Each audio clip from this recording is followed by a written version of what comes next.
Last lecture आपको जो है रिकॉर्ड करके दिया था, that was of E2 mechanism, है ना। क्या सारे उसको गो थ्रू कर गए हैं? सभी ने देख लिया उसको एक बार जो है, ठीक है। तो अब हम बात को आगे बढ़ा रहे हैं, ठीक है। E2 मैकेनिज्म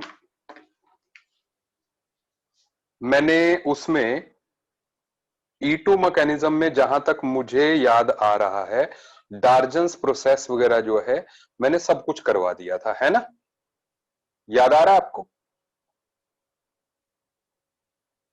ठीक है। तो E2 प्रोसेस को ही आगे हम कंटिन्यू कर रहे हैं। दैट इज, हम लोग अब बात करने जा रहे हैं यहां पर एक थोड़ा सा पोर्शन जो है E2 का बचता है, ठीक है। उसको मैं डील कर लूं जस्ट, ठीक है। और फिर मैं आगे बढ़ रहा हूं, दैट इज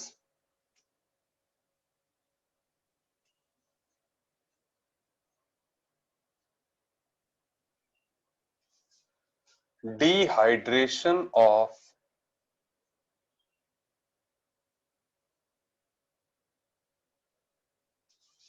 alcohols.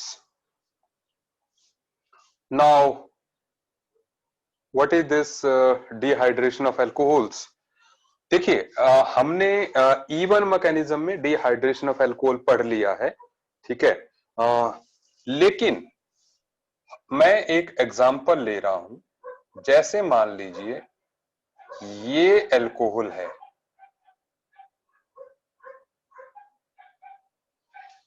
इस अल्कोहल को अगर हम ट्रीट करते हैं आइदर Al2O3 और P2O5 के साथ, ठीक है। अगर हम इनके साथ जो है हीट करते हैं, ये डिहाइड्रेटिंग एजेंट्स हैं, तो हमें जो प्रोडक्ट मिलता है that is the alkene according to Saytzeff's rule, ठीक है। तब हमें सर्जेप्स रूल के अकॉर्डिंग जो है एल्कीन मिलती है। लेकिन अगर जो है हम इसी एल्कीन को थोरियम डाइऑक्साइड के साथ हीट करते हैं, तो हमें हॉफमैन्स रूल के अकॉर्डिंग जो है प्रोडक्ट मिलता है।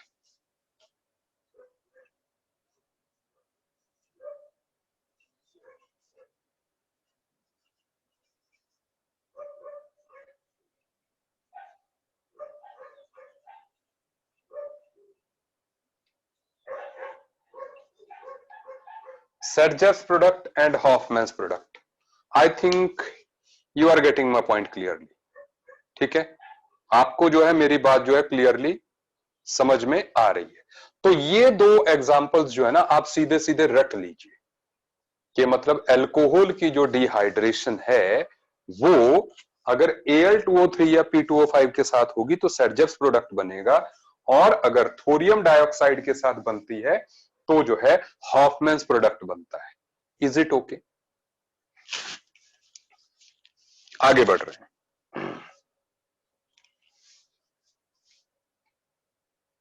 तो जैसा मैंने कहा कि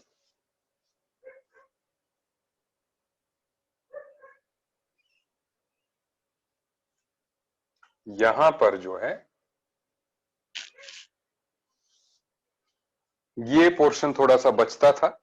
अब इसके बाद आप आगे ध्यान दीजिए, दैट इज, मैं यहां पर एक स्पेशल मैकेनिज्म की बात करने जा रहा हूं, और मुझे नहीं याद है कि आईआईटी का पिछले 20 साल में कोई भी एक साल गया हो, या जेई का या नीट का कोई भी एक साल गया हो जिसमें कि इससे सवाल ना पूछा हो, ठीक है।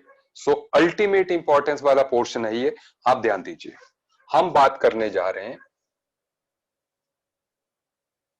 E1 CB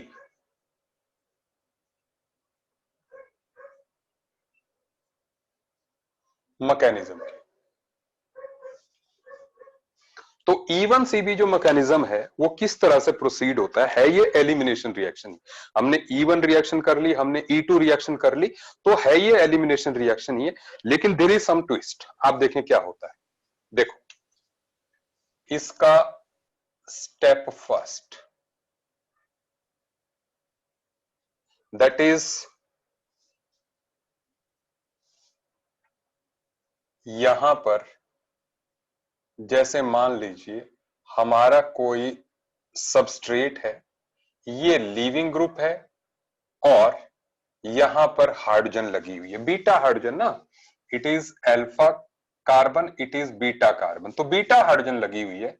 so what the base do, ये मान लीजिए कोई बेस है, ठीक है। सो ये बेस करता क्या है, बेस जो है यहां पर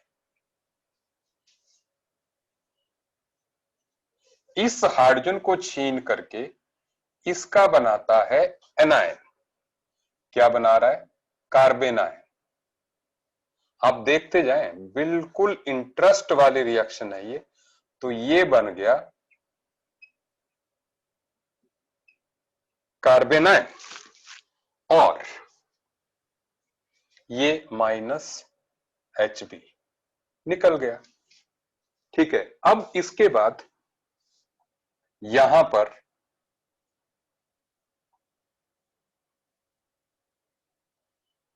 अब ये जो एनायन बना हुआ है, इस पर अगले स्टेप में जो है दिस X नेगेटिव गोस, ठीक है। कैसे,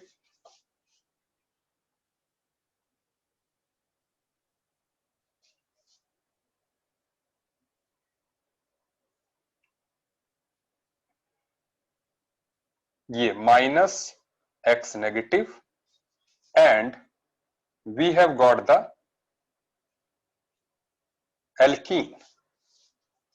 सही है बात, ये हो गया स्टेप 2।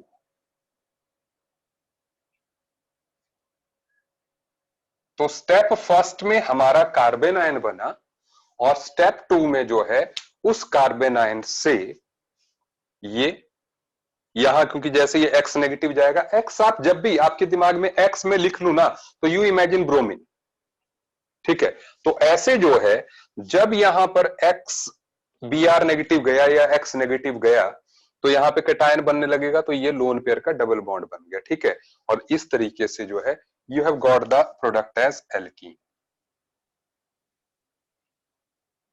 देखिए सबसे पहली बात तो ये वाला जो स्टेप है ना इसका, वो रेट डिटरमाइनिंग, सॉरी ये वाला जो स्टेप है इसका, that is rate determining step, ठीक है। ये वाला स्टेप जो है, ठीक है। तो रेट डिटरमाइनिंग स्टेप है। और यहां पर एक मिनट दीजिएगा मुझे।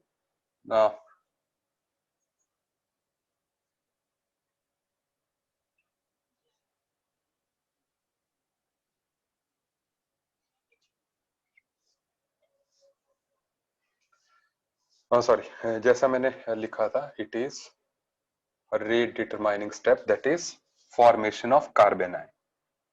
तो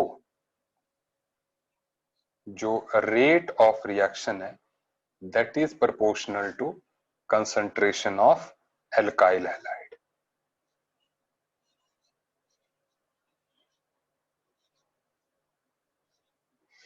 ठीक है। अब ऐसे में, या सबस्ट्रेट कह लीजिए, मैं एल्काइल हैलाइड कह रहा हूं क्योंकि हम एल्काइल हैलाइड टॉपिक यहां पर ले रहे हैं, ठीक है। हम सबस्ट्रेट भी कह सकते हैं इसको, हम सबस्ट्रेट कहें। सबस्ट्रेट वो होता है जिसपे अटैक होता है, जो अटैक करता है वो रिएजेंट है, तो इसलिए कंसंट्रेशन ऑफ सबस्ट्रेट भी हम इसको कह सकते हैं। सुनते जाइए। तो अब ऐसे में इट इज यूनिमॉलिक्यूलर रिएक्शन, तो हो गया यूनिमॉलिक्यूलर रिएक्शन ये, ठीक है। एक ही कंपोनेंट पे डिपेंड कर रहा है। अच्छा, और दूसरी बात, इस रिएक्शन के लिए जो है, देखो कार्बन आयन क्योंकि रेट डिटरमाइनिंग स्टेप में आ रहा है, तो जिन केसेस में कार्बन आयन जो है स्टेबल बनता है, वो वो जो है डिसाइडिंग फैक्टर होगा कार्बन आयन का बनना। अभी मैं एग्जांपल्स दूंगा आपको, आपको बात समझ में आ जाएगी, ठीक है। अच्छा, अब ये तो ठीक है, सबस्ट्रेट पे डिपेंड करता है, लेकिन X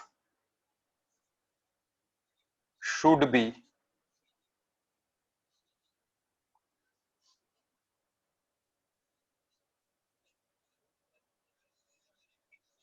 strongly bonded to C। जो ये कार्बन है ना, इसके साथ X को स्ट्रांगली जुड़े होना चाहिए।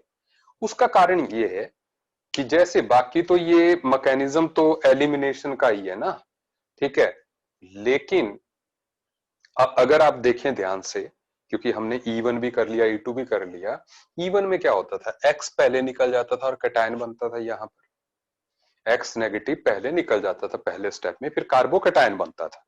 और फिर दूसरे स्टेप में मैंने जैसे बताया था कि आप वो वाली हाइड्रोजन निकालिए जो मोस्ट स्टेबल एल्कीन देती है, ये करते थे हम लोग, ठीक है। तो उसमें भी एल्कीन बनती थी। E2 में क्या होता था, ये बेस इस हाइड्रोजन को छीनता था, बाय द मीन टाइम यहाँ पे डबल बॉन्ड आता था और X नेगेटिव आउट होता था। यही हो रहा था E2 में, ठीक है। अल्टीमेटली एल्कीन बन रही थी।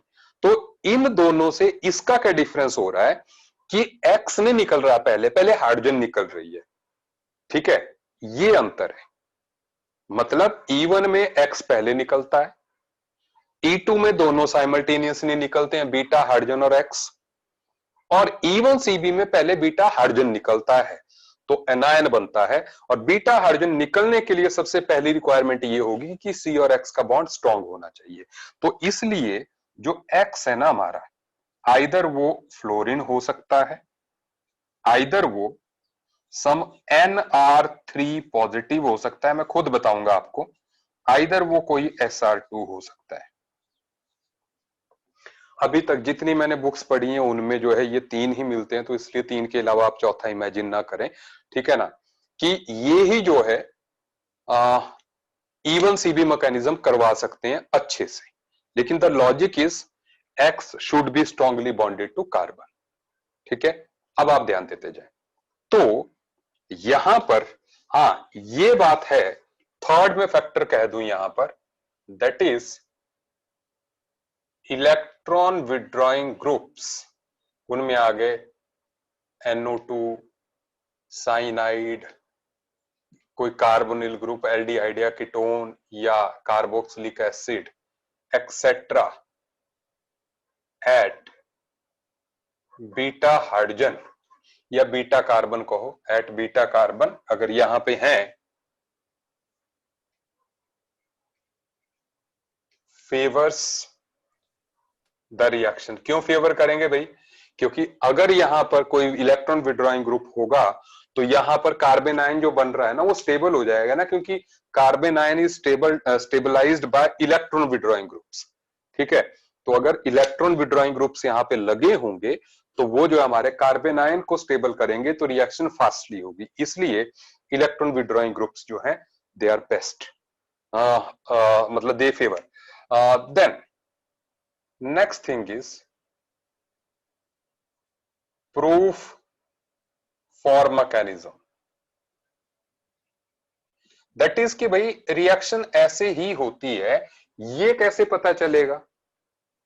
तो एक्चुअल में साइंटिस्ट ने क्या किया कि उन्होंने जो है, जैसे ये रिएक्शन जो है, मान लो मैं ऐसे कह दूं यहां पर कि जैसे मान लीजिए ये H है, ये Br है, ये सॉरी हम फ्लोरीन ले लेते हैं, फ्लोरीन है, ये है H है, H H, एंड देन इसको अगर हमने किसी स्ट्रॉन्ग बेस के साथ ट्रीट कर दिया, वही एल्कोहलिक KOH ले लीजिए आप, एल्कोहलिक KOH के साथ हमने हीट किया, सुनते जाइए, ये है एलिमिनेशन ही, तो हमें एक प्रोडक्ट तो ये मिलेगा, एल्कीन मिलेगी, ये तो पक्का है ना, कि जैसे मैंने कहा एक F जाना है और एक बीटा हाइड्रोजन जानी है, इधर से फ्लोरीन इधर से बीटा हाइड्रोजन जानी है, ये बात तो है, ठीक है, एल्कीन तो मिली ही मिली।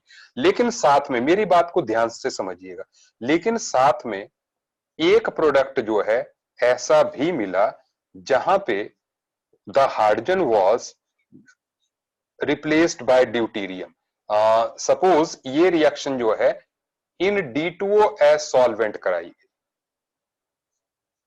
एल्कोहलिक KOH के साथ जब D2O सॉल्वेंट में रिएक्शन कराई गई तो जो है यहां पर एक बार D भी लगा हुआ मिला। अब ये प्रूफ बन गया कि यहां एनायन बन रहा है। क्यों बना आप देखें, एक्चुअल में पहले स्टेप में बीटा हाइड्रोजन को जब छीना जाएगा तो कार्बन आयन बनेगा ना, और ये प्रोसेस जो है रिवर्सिबल है। तो अगर कार्बन आयन को वापस जाना है तो जो हाइड्रोजन लिया हुआ है बेस ने वो उसको वापस छोड़ना पड़ेगा। लेकिन अगर हम सॉल्वेंट D2O लेते हैं, अगर हम सॉल्वेंट D2O लेते हैं तो इधर क्या हो जाएगा, सॉल्वेंट से D पॉजिटिव आ जाएगा। D2O लेते हैं तो D positive will attack here. जैसे वाटर लेते तो वाटर का H पॉजिटिव लगता है, ये तो बहुत कम बनता है ना। सॉल्वेंट जो होता है D2O वो तो चारों तरफ है ना इसके, तो इसलिए एनायन पर जो है डी पॉजिटिव लग जाता। तो डी पॉजिटिव का इंट्रोड्यूस होना बता रहा है कि पक्का एनायन बना होगा, क्योंकि अदरवाइज डी लगने का कोई चांस नहीं है। क्योंकि जैसे H पॉजिटिव होता है वैसे D पॉजिटिव होता है, तो D पॉजिटिव अगर लग रहा है दैट मींस यहां पर एनायन पक्का बना होगा। तो इसलिए it turns out to be the proof. इस बात को आप जो है ध्यान में रखिएगा। कई बार जो है ये इस पे मैंने देखा कि आजकल वेटेज जो है पुट की जा रही है। ठीक है, आप इस बात पे ध्यान रखिए। अब मैं इससे आगे बढ़ रहा हूं। ठीक है, आप एग्जाम्पल्स देखिएगा, बहुत बढ़िया बढ़िया examples we will deal today. ठीक है, आप कंसंट्रेट कीजिए बोर्ड पे। किसी को कोई डाउट वगैरह पूछना हो तो 1 मिनट।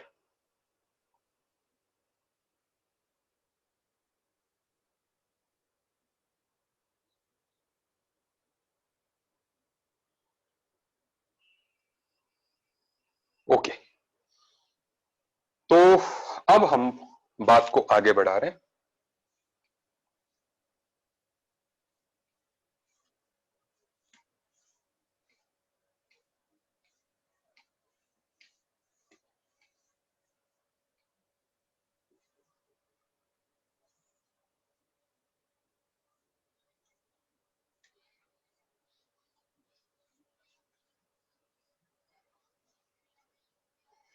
आप इसका पहले ये देखिए सिचुएशन जो है, यहां पर मैं एक एग्जांपल ले रहा हूं यहां पर, दैट इज ये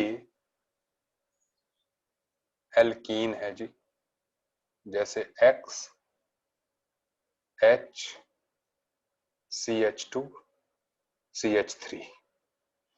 इसको जब हम एल्कोहलिक KOH के साथ हीट करते हैं तो हमें दो प्रोडक्ट मिलते हैं। हम कर चुके हैं, ये एल्कीन मिलती है ना, और साथ में जो है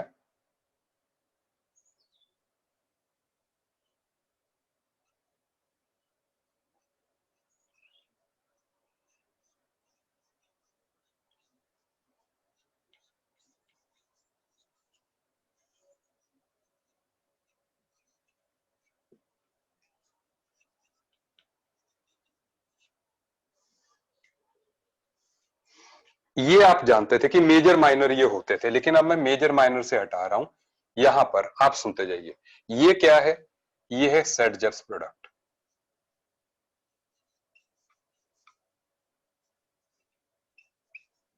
और ये था हॉफमैन्स प्रोडक्ट। सुनते जाएं आप।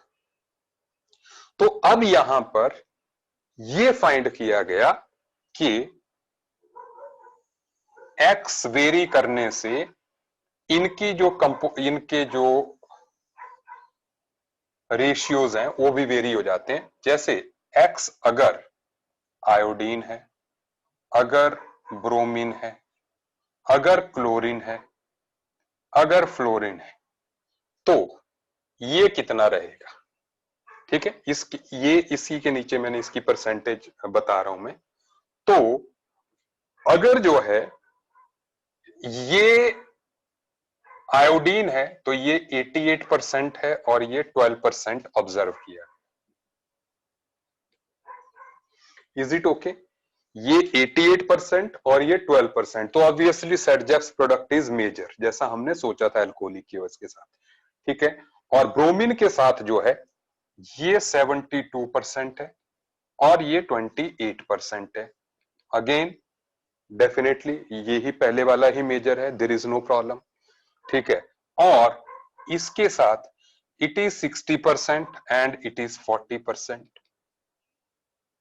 एंड लास्ट इसके साथ जो है it is 42%, sorry 58% and it is 42%। अब आप डिफरेंस देखिए, आप डेटा को देख रहे होंगे कि आयोडीन, ब्रोमीन और क्लोरीन तक हमारा सेटजेप्स प्रोडक्ट ही मेजर है, लेकिन आप देख रहे हैं कि धीरे धीरे मेजर प्रोडक्ट की परसेंटेज कम होती जा रही है। 88, 72, 60 और 58। तो यहां पर क्या हुआ, जो मेजर था, ठीक है, sorry sorry sorry, it is ये 42 है, सॉरी 42 और ये 58 हो गया, ठीक है। तो मतलब फ्लोरीन तक आते आते हॉफमैन्स प्रोडक्ट जो है मेजर हो गया, ठीक है। अब हमें समझना है कि फ्लोरीन तक आते आते, क्या आप मेरी बात को कैप्चर कर पा रहे हैं क्लियरली? ठीक है, 88, 72, 60, 42। तो आप देख रहे हैं यहां तक तो हमारा सेट जस्ट मेजर था सेम कंडीशंस में, लेकिन फ्लोरीन आने पर जो है हॉफमैन्स मेजर हो गया। अब ध्यान दीजिए कि यहाँ पे हॉफमैन्स मेजर क्यों हुआ होगा, मैं यहीं पर बताने की ट्राई कर रहा हूं। अब आप देखें, दैट इज कि जब यहां पर फ्लोरीन है तो आपको पता है कि बीटा पोजीशंस पे एनायन बनना है, सबका ध्यान बोर्ड पे, ये बीटा कार्बन है और इधर बीटा कार्बन है, ये दो जगह बीटा कार्बन है, ठीक है। ये बीटा 1 मान लिया और ये मैंने बीटा 2 मान लिया, आपका ध्यान सिर्फ बोर्ड पे हो। अब आप मुझे ये बताइए कि हमारा कार्बन आयन बीटा 1 पे H को निकाल के स्टेबल बनेगा या बीटा 2 वाले H को निकाल के स्टेबल बनेगा? 1 और 2 में आप आंसर दे सकते हैं। आप मुझे आंसर दीजिए कि eight which position carbon ion is stable. मैंने बीटा भी हटा दिया, 1 और 2 में दीजिए कि कार्बन आयन फर्स्ट कार्बन पे स्टेबल है कि सेकंड कार्बन पे स्टेबल होगा। आणवी ने जवाब दिया सेकंड। और बताएं मुझे, शर्मा ए सेकंड। और बताइए, अक्षित ने सेकंड दिया, ठीक है, देते जाइए देते जाइए।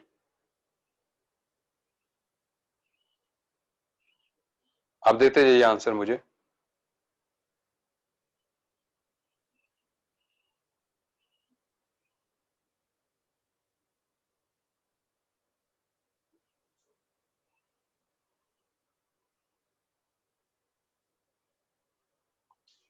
ठीक है, मुझे आंसर्स मिल रहे हैं, लेकिन मुझे लगता है कि मुझे जो भी एनायन की बात कर रहा हूं, कार्बन आयन की बात कर रहा हूं, जो भी आंसर मुझे मिले हैं सारे गलत हैं, ठीक है। कार्बन आयन जो बनना है वो पहले कार्बन पे सबसे ज्यादा स्टेबल है, ठीक है।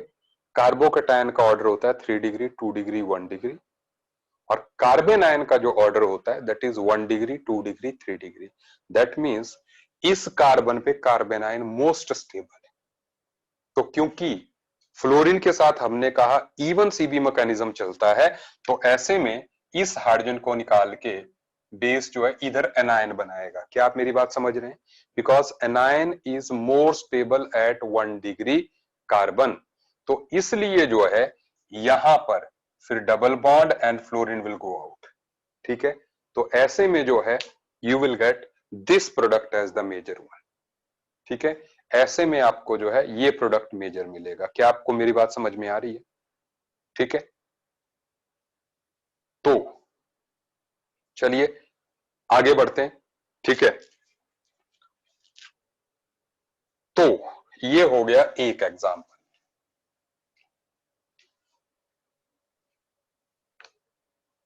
अब आप मेरा दूसरा एग्जाम्पल देखिएगा, बहुत जरूरी एग्जाम्पल है। That is, the reaction is called Hoffman's elimination reaction.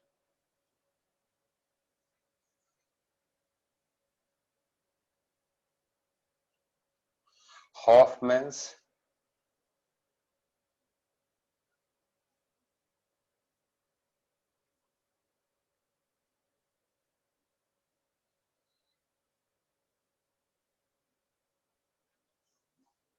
elimination reaction. So what happens there in Hoffman's elimination reaction? आप पहले देख लें, फिर जो है मैं आपको वो एक्सप्लेन करूंगा। बड़ी रिएक्शन है, ठीक है, वैसे आप सिंपल है लेकिन फिर भी बहुत जरूरी रिएक्शन है, ठीक है। जरूरी रिएक्शंस में से एक ये रिएक्शन भी है, ठीक है। अब ध्यान दीजिए, व्हाट इज देयर कि यहां पर क्या है कि first of all CH3 CH2 CH Cl and CH3, मैंने वैसा ही एग्जांपल लिया, ठीक है। जब हम इसको ट्रीट करते हैं, सबसे पहले CH3I के साथ, जो कि एक्सेस क्वांटिटी में है, EXCE उसको मैं एक्सेस लिख रहा हूं शॉर्ट में, ठीक है। एक्सेस क्वांटिटी में जब लेते हैं, एंड द नेक्स्ट थिंग, यहां पर अब हम यूज करते हैं उसके बाद moist Ag2 and third then we heat them, ठीक है। तो we get the product as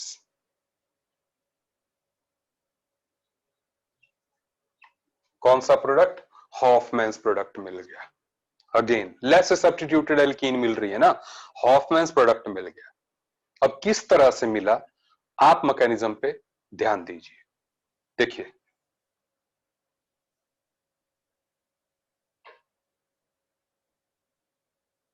जो मैकेनिज्म फर्स्ट है ना इसका, दैट इज पार्ट फर्स्ट जो है,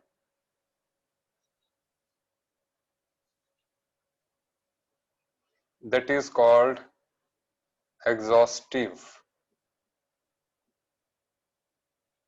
methylation।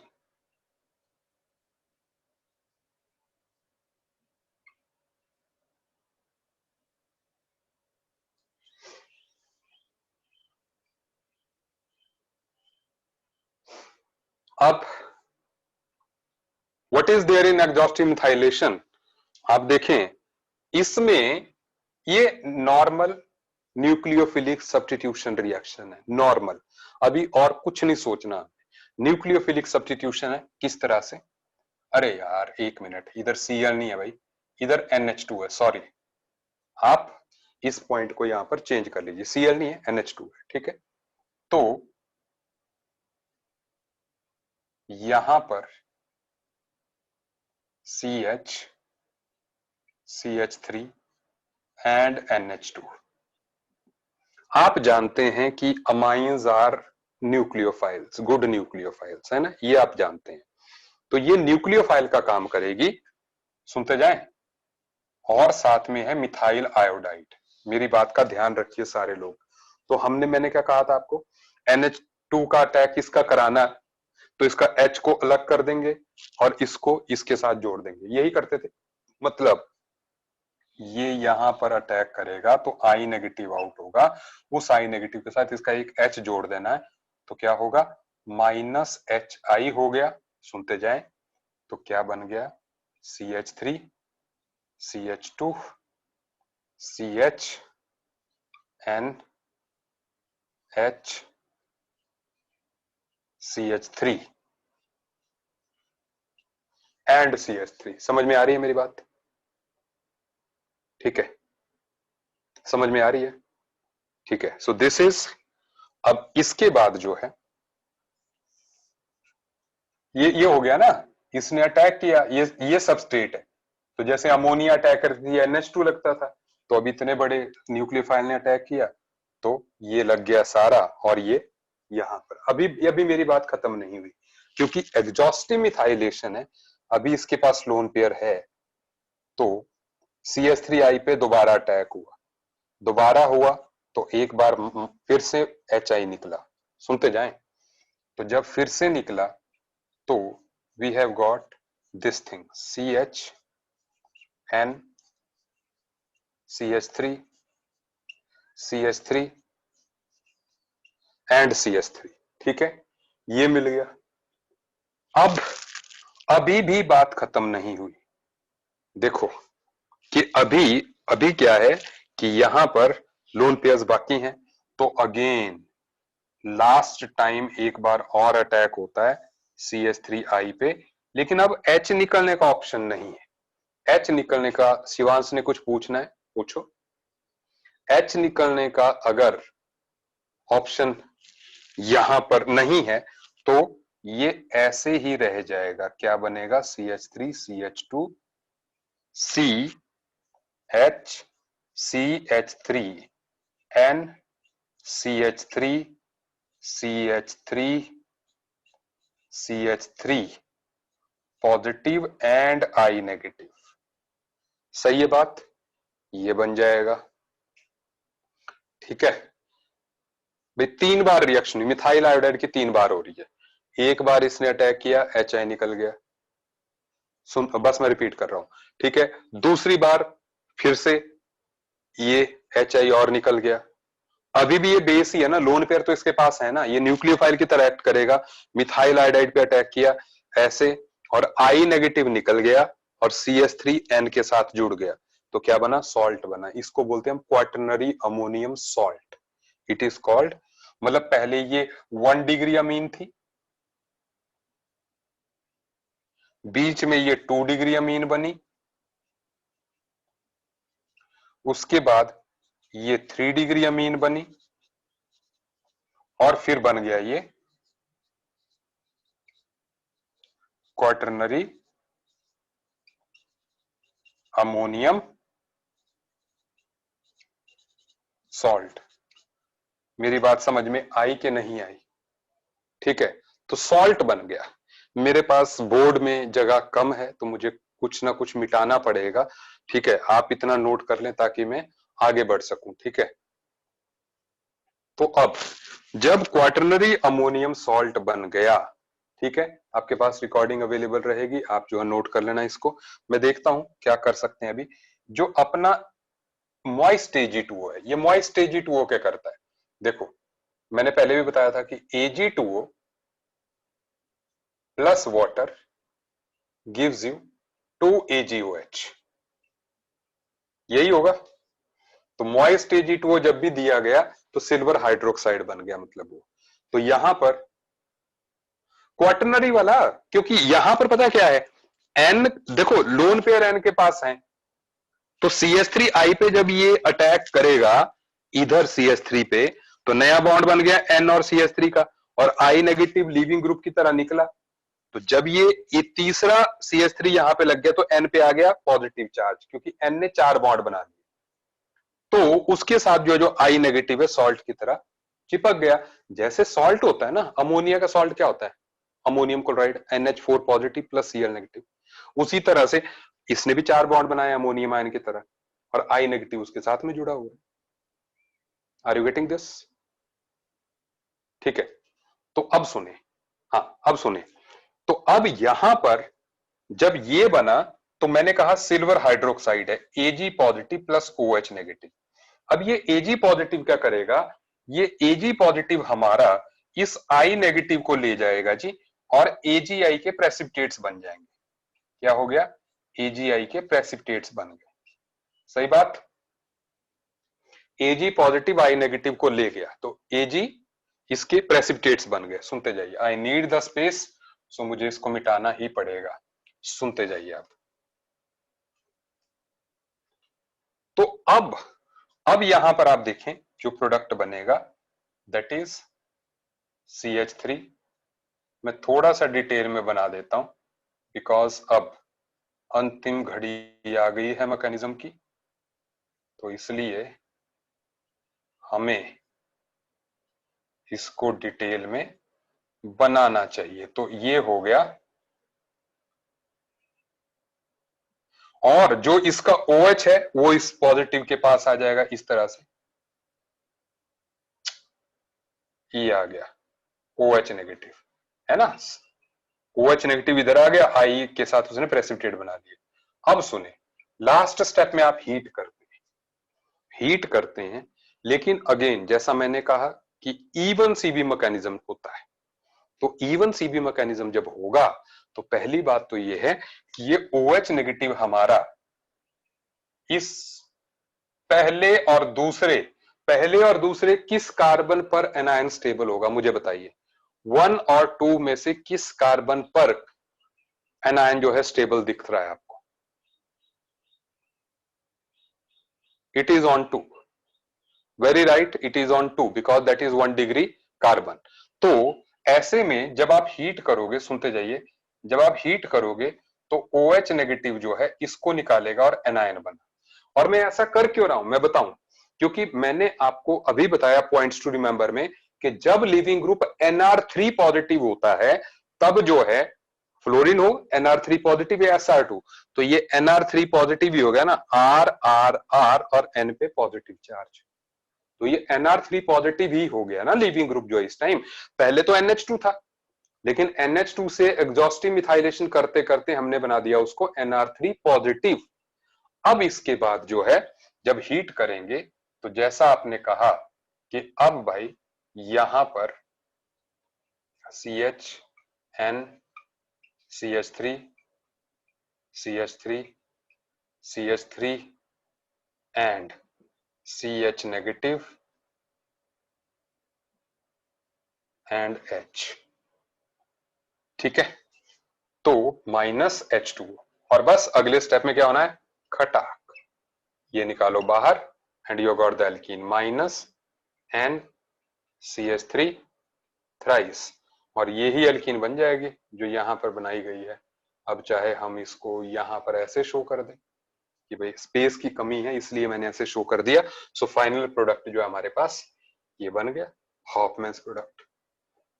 तो हॉफमैन्स रिएक्शन की वजह से इसको हॉफमैन्स प्रोडक्ट कहा जाता है, सही है बात, ठीक है। आप नोट कर ले, बहुत काम की रिएक्शन है जैसा मैंने कहा, ठीक है, बहुत जरूरी रिएक्शन है, ठीक है, just note it down.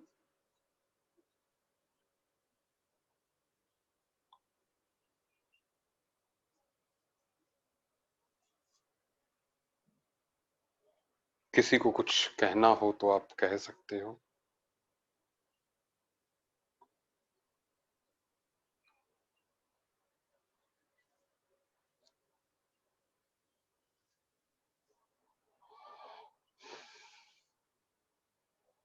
Last step जो है टिपिकल इवन सीबी वाला ही है कि एनायन क्लोन पेयर का डबल बॉन्ड और लिविंग ग्रुप बाहर निकलता था, एक्स निकलता था ना बाहर जो है, तो बस एक्स निकला बाहर।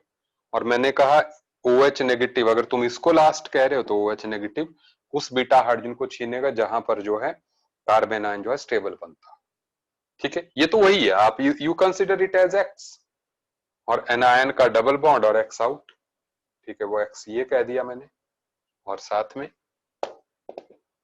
It is product. कुछ और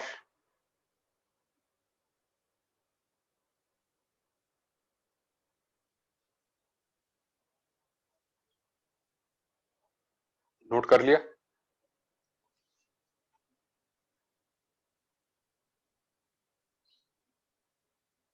चलिए आगे बढ़ते हैं।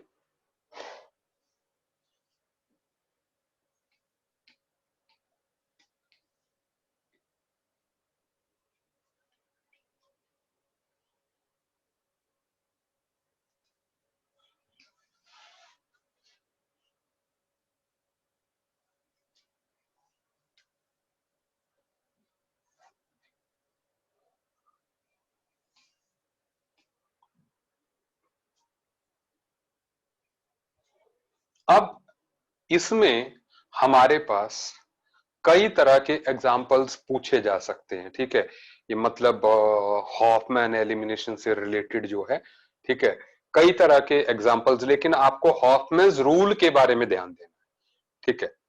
बीटा एलिमिनेशन है ये, ठीक है, और हॉफमैन्स रूल इसमें फॉलो होना है, ठीक है। बस इस बात पे आपने जो है कंसंट्रेट करना है।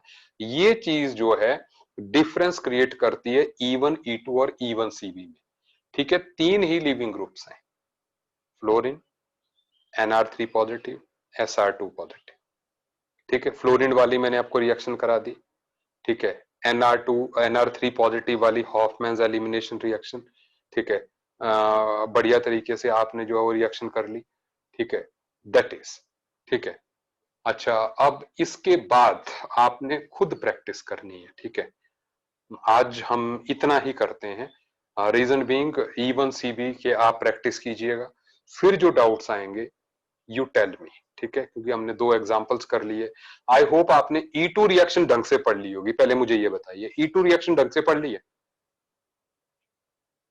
E2 रिएक्शन में किसी का कोई डाउट हो? उसके मैकेनिज्म में मैंने कहा था स्टीरियोकेमिस्ट्री ऑफ एलिमिनेशन रिएक्शन, ऐसी किसी चीज में आपको डाउट हो, so you can ask me.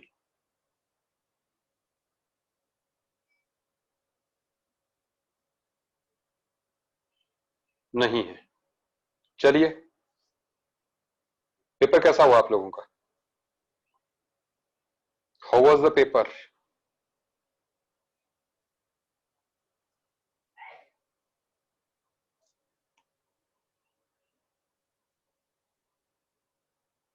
दिया भी है कि नहीं? चलिए, मैं आपसे फिर व्हाट्सएप पे चैट करूंगा जिन लोगों के साथ होती है, ठीक है ना। आप मुझे 9419245573 पे जो है रिस्पॉन्ड कर सकते हैं, ठीक है। तो आज के लिए इतना ही। अब आगे जो है हम करेंगे, सुनिए, आगे हम क्या करेंगे, अगला टॉपिक मैं स्टार्ट कर रहा हूं कोऑर्डिनेशन कंपाउंड्स, क्योंकि मैंने कहा आपके सीनियर्स ने मुझे कोऑर्डिनेशन कंपाउंड्स के लिए काफी रिक्वेस्ट किया था, ठीक है। तो इसलिए जो है मैं अगले लेक्चर से, अगर अगला लेक्चर परसों है, तो I will be starting with the coordination compounds, ठीक है। Till then, good night, take care.